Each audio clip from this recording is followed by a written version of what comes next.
I'm Severn Suzuki, speaking for ECHO, the Environmental Children's Organization. We're a group of 12 and 13-year-olds trying to make a difference. Vanessa Seti, Morgan Geisler, Michelle Quigg, and me. We've raised all the money to come here ourselves, to come 5,000 miles to tell you adults you must change your ways. Coming up here today, I have no hidden agenda. I am fighting for my future. Losing my future is not like losing an election or a few points on the stock market. I am here to speak for all generations to come. I am here to speak on behalf of the starving children around the world whose cries go unheard. I am here to speak for the countless animals dying across this planet because they have nowhere left to go. I am afraid to go out in the sun now because of the holes in our ozone. I am afraid to breathe the air because I don't know what chemicals are in it.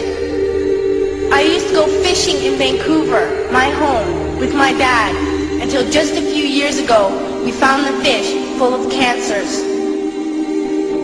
And now we hear of animals and plants going extinct, every day vanishing forever.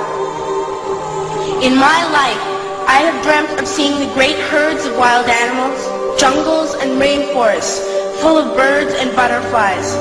But now I wonder if they will even exist for my children to see. Did you have to worry of these things when you were my age? All this is happening before our eyes, and yet we act as if we have all the time we want and all the solutions. I'm only a child, and I don't have all the solutions. But I want you to realize, neither do you. You don't know how to fix the holes in our ozone layer. You don't know how to bring the salmon back up a dead stream. You don't know how to bring back an animal now extinct. And you can't bring back the forest that once grew where there is now a desert. If you don't know how to fix it, please stop breaking it. Here, you may be delegates of your governments, business people, organizers, reporters, or politicians. But really, your mothers and fathers, sisters and brothers, aunts and uncles, and all of you are someone's child. I'm only a child, yet I know we are all part of a family, 5 billion strong. In fact, 30 million species strong. And borders and governments will never change that.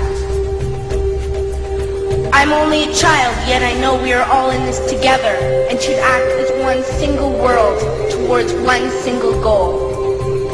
In my anger, I am not blind, and in my fear, I am not afraid of telling the world how I feel.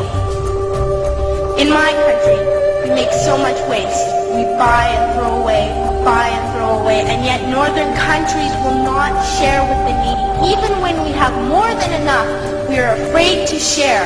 We are afraid to let go of some of our wealth. In Canada, we live the privileged life, with plenty of food, water, and shelter.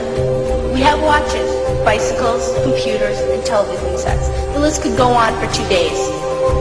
2 days ago, here in Brazil, we were shocked when we spent time with some children living on the streets. This is what one child told us. I wish I was rich. And if I were, I would give all the street children food, clothes, medicines, shelter, and love and affection.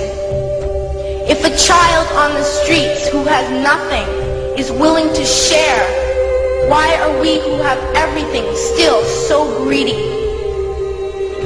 I can't stop thinking that these are children my own age, that it makes a tremendous difference where you are born. That I could be one of those children living in the favelas of Rio. I could be a child starving in Somalia, or a victim of war in the Middle East, or a beggar in India.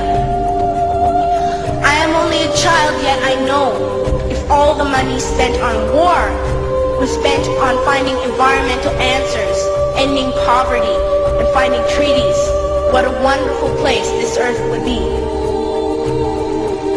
school, even in kindergarten, you teach us how to behave in the world.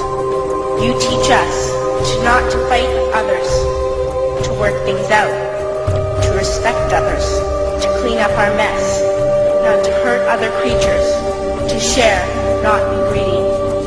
Then why do you go out and do the things you tell us not to do?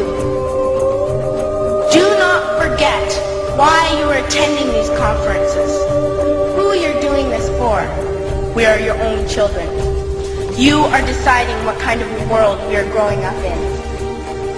Parents should be able to comfort their children by saying, everything's going to be all right. It's not the end of the world, and we're doing the best we can. But I don't think you can say that to us anymore. Are we even on your list of priorities? My dad always says, you are what you do, not what you say.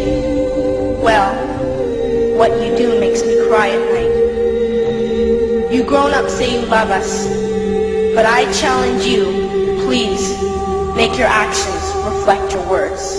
Thank you.